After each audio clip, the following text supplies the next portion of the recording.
Morning class, computer organisation unit 1 lecture 6। आज का topic है मेरा ग्रे कोड।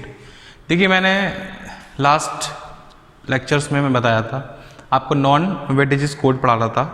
दो टाइप थे, पहला था आपका XS3 कोड और ये वाला है आप नेक्स्ट था आपका ग्रे कोड। XS3 मैंने आपको करा दिया, ठीक है। अब आज का टॉपिक मैं स्टार्ट कर रहा हूँ ग्रे कोड। तो इसमें कुछ पॉइंट्स हैं, उसे आप अपनी कॉपी पे नोट डाउन कर लीजिए। डिक्टेट कर रहा हूँ मैं आपको। तो फर्स्ट ऑफ देखिए, grey code is an another non weightages code. Grey code is an other non weightages code, full stop. Points में लिख लीजिएगा, इसे आपको याद करने में दिक्कत नहीं होगी, इजीली आप लिख सकते हैं। और कॉपी पे एक अच्छी प्रेजेंटेशन होती है एग्जाम में भी, अगर आप किसी चीज़ के बारे में लिखते हैं। अगर शॉर्ट नोट्स आते हैं, आप पैराग्राफ में लिख रहे हैं उसको, तो it seems like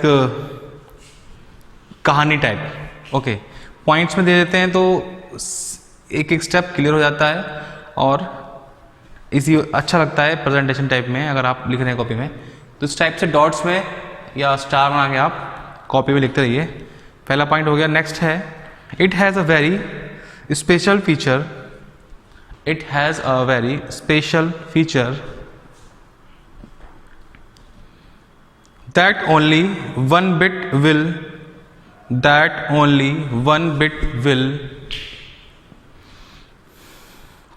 change comma each time the decimal number is incremented, full stop. Next, as only one bit changes at a time,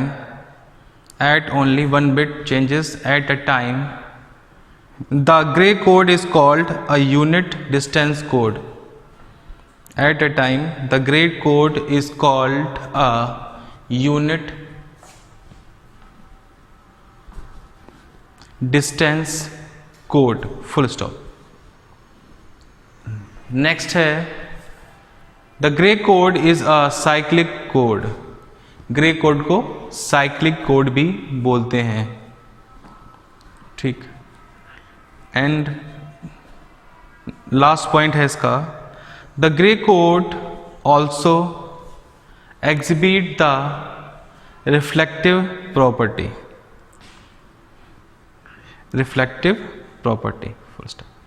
चलिए देखते हैं जो पॉइंट्स थे। देखिए, इसमें 2-3 पॉइंट्स आए। लास्ट पॉइंट आया, देखिए रिफ्लेक्टिव प्रॉपर्टी है, एक साइक्लिक कोड है। अगर मैं 2 बिट का ग्रे कोड लिख रहा हूँ, ग्रे कोड फॉर 2 बिट, इसे आप चाहे नोट्स कर सकते हैं। तो 2 बिट का लिखूंगा तो 2 बिट क्या होंगी, 1 और सपोज 0 और 1 मैंने ली इसकी 2 बिट, और नेक्स्ट बिट क्या आएगी इसकी 0 0, इस टाइप से।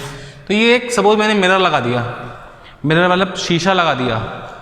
आप कोई पेपर पे कोई चीज़ लिखिए और मिरर पे ऐसे रख दीजिए, तो उसका रिफ्लेक्शन पड़ता है। रिफ्लेक्शन पड़ेगा तो कुछ कैसे दिखाई पड़ेगा, ये 1 0 और यहाँ पे 0 0। तो ग्रे कोड जो होता है, क्या होता है, रिफ्लेक्शन होता है, सॉरी यहाँ पे 1 और 1 आएगा। रिफ्लेक्शन होता है किसी चीज का। अब सपोज 4 बिट का लिखने जा रहा हूं मैं, 4 बिट का, तो 2 बार मैं 1 ले रहा हूं। 4 बिट का लिख रहा हूं तो 2 टाइम्स 1 लिखा, 2 टाइम्स 0 लिखा। तो उसको अगर मैं रिफ्लेक्ट करूंगा तब क्या आएगा, ये 1 और 0। Is that clear?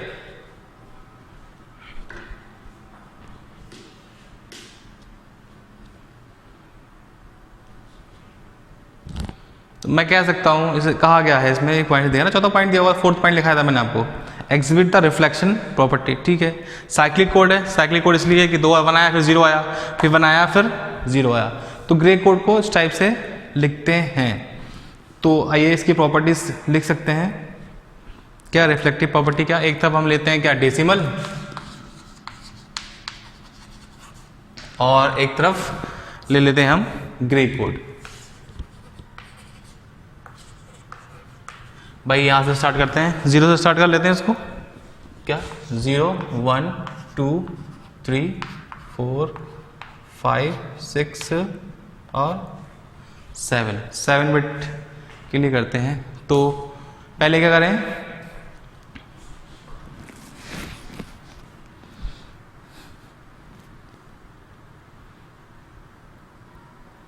ठीक एस टाइप लेता हूँ 0 1 1 0 0 1 1 0। ठीक, मैं बात कर रहा हूँ रिफ्लेक्टिव प्रॉपर्टी, फिर 0 0 1 1 1 1, ठीक 0 0 1 1 0 0 1 1। ठीक है, अब देखिए यहाँ पे इस 0 का रिफ्लेक्शन कहाँ आ रहा है, यहाँ पे इस 1 का रिफ्लेक्शन कहाँ आ रहा है, यहाँ पे इस 1 का रिफ्लेक्शन यहाँ पे आ रहा है, इस 0 का रिफ्लेक्शन यहाँ पे आ रहा है। ठीक है,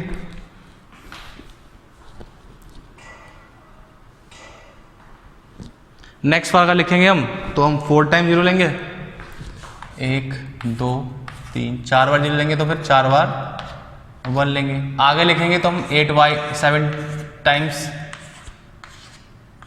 0 लेंगे, और अगर आगे आएगा तो 7 टाइम्स 1 लेंगे। तो ये थी आपकी रिफ्लेक्टिंग प्रॉपर्टी। क्या थी,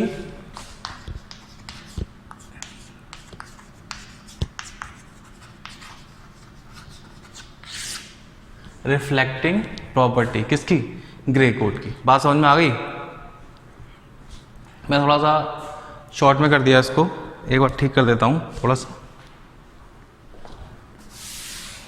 इक्वल आ जाएगा सामने, पहले 0 फिर 1 फिर 2 3 4 5 6 7, थोड़ा गैप कम कर दिया था मैंने, इसको ठीक से नोट कर लिया, कॉपी समझ आ गया आपको। पहले 0 का रिफ्लेक्शन 0 यहाँ लिया, 1 का रिफ्लेक्शन बना रहा है, इस 1 का रिफ्लेक्शन लिया, इसका 0 0, ठीक। फिर 2 टाइम 0 लिया, उस 2 टाइम 0 का रिफ्लेक्शन ये आया, 2 टाइम 1 लिया, उसका रिफ्लेक्शन ये आया। 4 टाइम 0 लिया, उसका रिफ्लेक्शन ये आ रहा है 4 टाइम्स 0। यहाँ पे हमने 7 टाइम 0 ले लिया, इसका रिफ्लेक्शन आगे आया, चूंकि हमने यहाँ तक 7 तक लिया, इसको शो नहीं किया। तो ये हो गया 4 बिट पे आपका ग्रे कोड का रिफ्लेक्शन। ठीक है, नोट कर लीजिए इसको, शॉर्ट नोट्स में अक्सर पूछा जाता है टॉपिक एग्जामिनेशन में। ठीक है, ये था आपका लेक्चर, टॉपिक था ग्रे कोड। मैंने आपको यूनिट 3 में बूथ मल्टीप्लिकेशन और बूथ एडिशन बताया था, हो सकता है वो आपको समझ में ना आया हो, तो मैं एक बार फिर से रिवीजन क्लास लूँगा नेक्स्ट लेक्चर में बूथ मल्टीप्लिकेशन की। ठीक है, कैसे बूथ मल्टीप्लिकेशन करते हैं। ओके, थैंक यू, नोट कर लीजिएगा इसको।